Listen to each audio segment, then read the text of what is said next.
तो चलिए आज बात करते हैं जावा के उन एक्शन हीरोज की जो हमारे कोड को जान देते हैं। जी हाँ, हम बात कर रहे हैं ऑपरेटर्स की।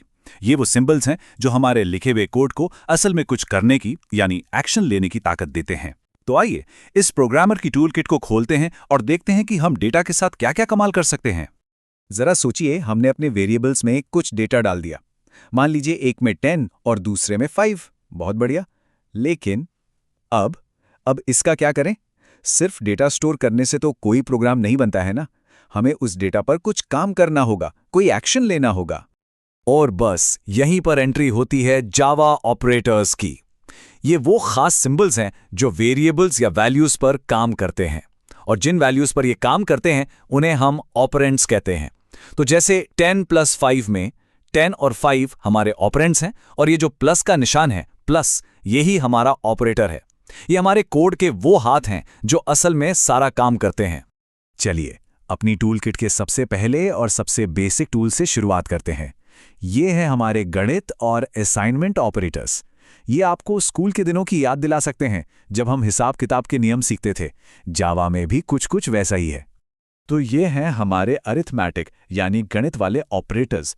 प्लस, माइनस, मल्टीप्लाई, डिवाइड, और एक स्पेशल ऑपरेटर भी है, मॉड्यूलस, जो हमें भाग करने के बाद बचा हुआ शेषफल यानी रिमाइंडर बताता है। ये ऑपरेटर्स आपके कोड के अंदर एक बिल्ट इन कैलकुलेटर की तरह हैं जो सारा हिसाब किताब संभालते हैं। अब जरा इस कोड पर नजर डालिए। यहां हम देख सकते हैं कि जावा में बेसिक मैथ्स करना कितना आसान है। हमने a और b नाम के दो वेरिएबल्स लिए, उनमें वैल्यूज रखीं और फिर उन पर प्लस, माइनस और मल्टीप्लाई ऑपरेटर्स का इस्तेमाल कर लिया। बहुत सिंपल। और ये रहा हमारे कोड का नतीजा। a + b हो गया 15, a - b है 5 और a × b हो गया 50।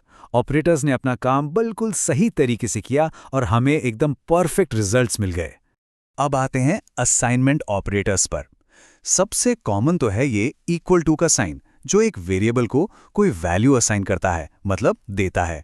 और फिर इसके कुछ बड़े काम के शॉर्टकट्स भी हैं, जैसे कि प्लस इक्वल टू।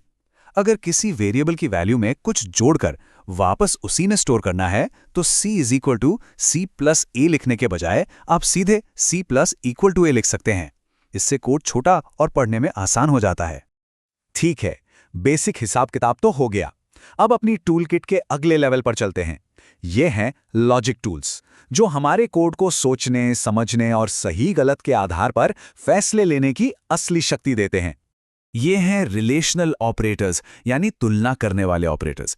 इनका काम दो वैल्यूज को कंपेयर करना है। क्या वो बराबर हैं, क्या एक दूसरे से बड़ी हैं, क्या छोटी नहीं है, और सबसे जरूरी बात, इनका जवाब हमेशा एक बूलियन वैल्यू होता है, यानी या तो ट्रू या फिर फॉल्स। प्रोग्रामिंग की सारी डिसीजन मेकिंग इसी ट्रू और फॉल्स पर ही टिकी हुई है। इस कोड में हम जावा से एक तरह से दो सवाल पूछ रहे हैं। पहला सवाल, क्या वेरिएबल a की वैल्यू वेरिएबल b से ज्यादा है? और दूसरा सवाल, क्या a और b की वैल्यू एक दूसरे के बराबर हैं? चलिए देखते हैं जावा इन सवालों का क्या जवाब देता है। और ये रहा आउटपुट। पहले सवाल का जवाब आया ट्रू, क्योंकि 10 वाकई 5 से बड़ा है। दूसरे सवाल का जवाब आया फॉल्स, क्योंकि 10 और 5 बराबर तो नहीं है। देखा, हमारा कोड अब सच और झूठ में फर्क करना सीख रहा है। अच्छा, अब ये एक बहुत बहुत जरूरी बात है जहां नए प्रोग्रामर्स अक्सर गलती कर जाते हैं। Single equal is equal to एक असाइनमेंट ऑपरेटर है। ये एक वेरिएबल को वैल्यू देता है, जबकि double equal is equal to एक रिलेशनल ऑपरेटर है। ये पूछता है कि क्या दो वैल्यूज बराबर हैं। एक काम करता है और दूसरा सवाल पूछता है। इस फर्क को हमेशा याद रखना है। और अगर हमें एक साथ कई शर्तों को मिलाना हो तब उसके लिए हमारे पास हैं logical operators. And, double and कहता है कि दोनों तरफ की शर्तें ट्रू होनी चाहिए, तभी वो ट्रू मानेगा। OR, डबल OR थोड़ा लचीला है। वो कहता है कि कोई एक भी शर्त ट्रू हो तो काम चल जाएगा। और नॉट क्या बिल्कुल उल्टा काम करता है। ये ट्रू को फॉल्स और फॉल्स को ट्रू बना देता है।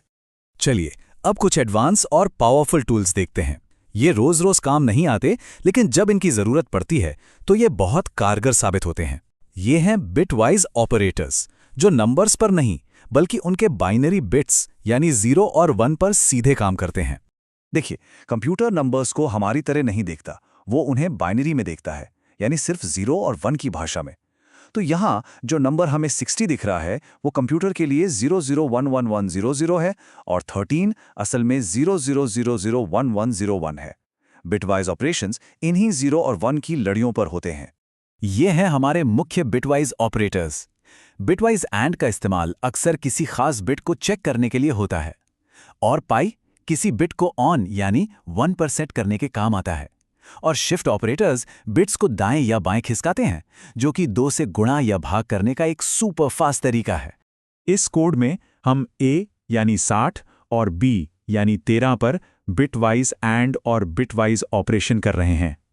जावा इन दोनों नंबर्स के बाइनरी पैटर्न को लेगा और उन्हें एक एक बिट करके कंपेयर करेगा और फिर एक नया बाइनरी पैटर्न तैयार करेगा।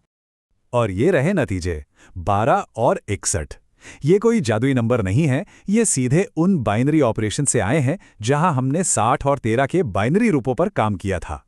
ये दिखाता है कि कंप्यूटर कितनी गहराई में सीधे बिट्स के लेवल पर जाकर काम कर सकता है। अच्छा, एक सवाल, अगर एक ही लाइन में प्लस, माइनस, मल्टीप्लाई सब कुछ हो, तो जावा किसे पहले सॉल्व करेगा? इसके लिए एक रूल बुक है जिसे हम ऑपरेटर प्रेसिडेंस कहते हैं। ये बिल्कुल हमारे स्कूल वाले बॉडमास नियम जैसा ही है, जो बताता है कि कौन सा ऑपरेशन पहले किया जाएगा। ये टेबल साफ साफ दिखाती है कि जावा में मल्टीप्लाई और डिवाइड की प्राथमिकता यानी प्रेसिडेंस प्लस और माइनस से ज्यादा होती है। इसका सीधा मतलब है कि जावा किसी भी एक्सप्रेशन में हमेशा गुणा या भाग पहले करेगा और जोड़ या घटाव का काम बाद में। ये उदाहरण सब कुछ साफ कर देता है। पहली लाइन में जावा पहले 5 × 2 करेगा, जिससे 10 आएगा और फिर उसमें 10 जोड़ेगा, तो रिजल्ट होगा 20। लेकिन दूसरी लाइन में हमने पैरेंथेसिस यानी ब्रैकेट्स का इस्तेमाल करके रूल ही बदल दिया। अब 10 + 5 पहले होगा और फिर उसका रिजल्ट 2 से मल्टीप्लाई होके 30 आएगा। तो ये था जावा ऑपरेटर्स की दुनिया का एक तेज टूर। चलिए, जो कुछ भी हमने अब तक देखा और समझा है उसे जल्दी से दोहरा लेते हैं और फिर देखते हैं कि इन टूल्स के साथ अब आगे क्या किया जा सकता है। तो हमारी प्रोग्रामर की टूल किट में 5 मुख्य तरह के ऑपरेटर्स हैं। अरिथमेटिक यानी गणित के लिए, असाइनमेंट यानी वैल्यू देने के लिए, रिलेशनल यानी तुलना करने के लिए, लॉजिकल यानी शर्तों को जोड़ने के लिए, और बिटवाइज यानी एक्सपर्ट लेवल के बिट मैनिपुलेशन के लिए। अब जब ये सभी टूल्स हमारे पास हैं, तो असली सवाल ये उठता है कि इनसे बनाया क्या जाए? क्या एक सिंपल कैलकुलेटर या एक छोटा सा गेम जिसमें लॉजिक का इस्तेमाल हो? इन ऑपरेटर्स की असली ताकत तब दिखती है जब ये सब मिलकर काम करते हैं।